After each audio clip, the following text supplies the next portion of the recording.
Hello, fellow members of the community of good lifers. Welcome again to our family meeting.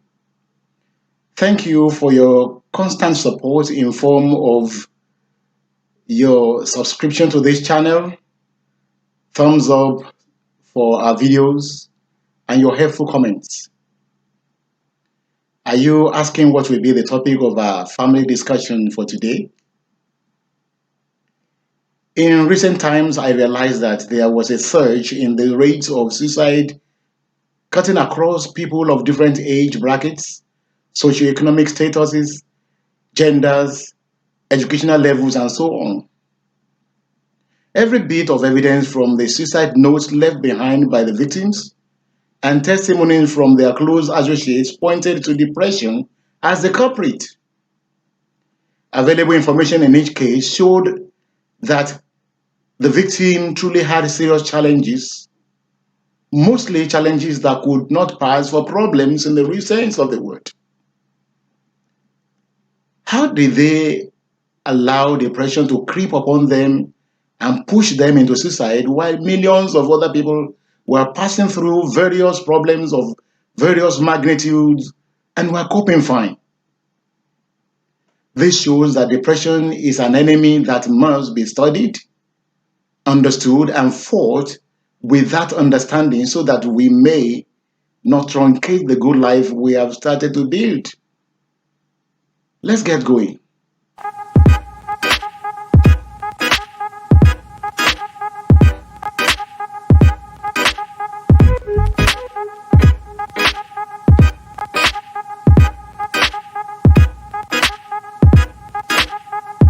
What is depression?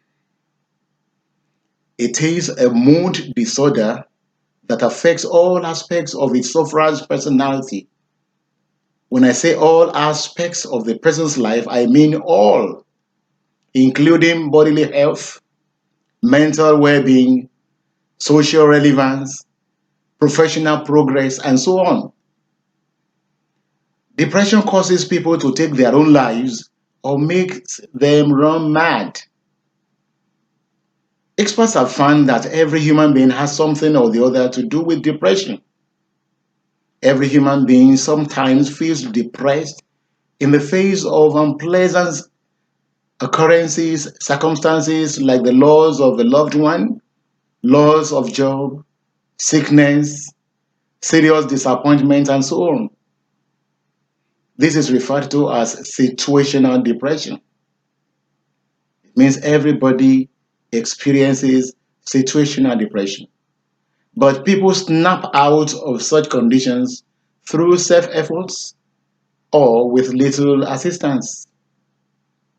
However, the state of having depression is an extreme condition that results in emotional or mental imbalance that may trigger a chronic sickness or suicide. It is also known as clinical depression or major depressive disorders. The antidote to this is ability to manage one's moods through self-regulation mastery strategies. What are the symptoms of clinical depression, also known as major depressive disorders? If we know the symptoms, then we can know how to attack it. The sufferers are acutely critical of others, overly self-critical, inexplicably irritable, experience low energy, have a feeling of being surrounded by fogs and clouds, significantly diminished interest even in hitherto pleasurable activities, sleeplessness or oversleeping, restlessness, indigestion. There are other less obvious symptoms anyway. Then what are the causes of depression? If we know the causes, then we can attack it better. Many incidents that can make one feel depressed are implicated. It must, however, be noted that it is not any of these external factors that we may want to blame. Depression has no power to impose itself on anyone. Depression rides on the wings of the sufferer's choice, decisions, and permission. It is not the events, but how we perceive and interpret them that results in depression. This is why someone passing through more severe situations may be laughing at the storms, while another one facing milder situations sinks into depression, develops health complications, and may eventually commit suicide. Among the internal factors that result in faulty perceptions and interpretations of potential external depressants are pride, unhealthy comparison and competition. Do you allow yourself to be intimidated, feeling sorry for your perceived misfortunes just because of your friends who flaunt their supposed affluence and influence on social media platforms?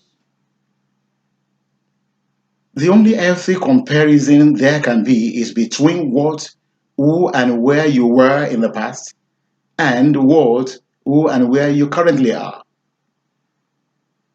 It may be a bit healthy to compare what, who, and where you currently are with who, what, and where you hope to be in the future, provided your future picture is not overambitious. If your aspirations are not too high, assessing your present state with them can serve as an invaluable impetus rather than as a depressant. If they are overambitious, however, you are inviting chronic depression into your life. Another factor is unrealistic life goals and ambitions. Also, is having been raised by depressed parents that provide defective models. Perfectionism is another enemy. In fact, perfectionism is defined as a frenemy because it sounds like and appears like a friend, but it's an enemy. You don't need to be perfect. What about entitlement mentality? Life in its present configuration with some evil forces is not meant to be fair to anyone. So don't think that when you do good, nothing bad must happen to you. Many people are caught unawares, they are thrown off balance because they ask, why me? Then we need to know why we need to take urgent steps against depression. Why? Firstly, depression is contagious. It can spread to one's relatives if care is not taken. Secondly, depression has been observed to be the number one cause of human disability by experts. How then can we prevent depression before it kills us? First, identify the risk factors. That is, the factors that trigger depression in you personally. What triggers depression in Mr. A may be different from what does it in Mr. B. Secondly, develop effective coping strategies. This is something you can also do by looking inwards. Listen to people around you when necessary. Then learn to nourish available supportive network around you. There are people that can help you, people who have good, healthy relationships are less likely to be overcome by depression. Also learn to always remain realistic in goal setting and expectations from yourself and others. If you don't expect too much, you won't be disappointed too heavily. Also, don't globalize your goals or else they become too overwhelming and that may lead to depression. Rather, break them down into wisely sequenced smaller objectives. As you achieve the smaller objectives, even when you have not gone too far, That realization that you are not on the same spot can be an antidote to depression. Also, identify the activities that lift your spirit. Put yourself into them. Immerse yourself in them. Physical exercises should be one of them anyway. Also, identify the activities and people that dampen your spirit. Avoid them like a plague, even if they seem to give you temporary respite, no matter the public opinion about them. Alcoholism should be one of such that you need to stay away from. Also, practice emotional detachment. Think with your head rather than your heart, your clinical intellect rather than your emotions. Because emotions may be cloud sound reasoning that will make you know how to tackle depression.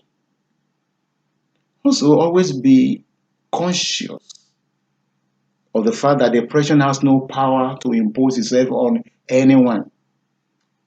Depression enters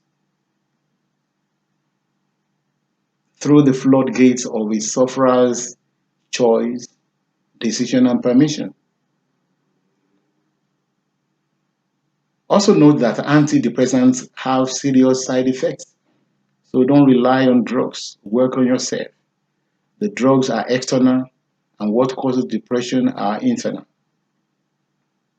Another thing you have to do is anytime something wants to trigger depression in you, take a brief, deep breath. This has been found to be helpful. Read extensively. What if you read a book like Tough Times Never Last, but Tough People Do? If you read a story like that, it will let you know that some people are passing through tougher situations and they are coping. And that will be a way to help you know that your case is not hopeless. Some studies have also shown that religiosity can be an effective antidote. Studies have been conducted showing that people that are religious are less likely to be depressed, except your religion or religiosity is fake. Also work on the quality and quantity of your sleep. Deliberately tell yourself, I want to sleep. Try and sleep. Even if sleep doesn't come, just lie down. Try to keep calm. Also be ready to seek professional assistance from a counselor or a medical practitioner or a psychiatrist before things get out of hands. A stitch in time, they say, saves a nine. Don't celebrate mood swings. Mood swings should not be a part of your character, a part of your personality. Thank you very much.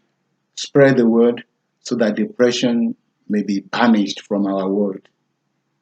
Thank you very much. I remain yours sincerely, Samson Olatunji, life and living. Thank you.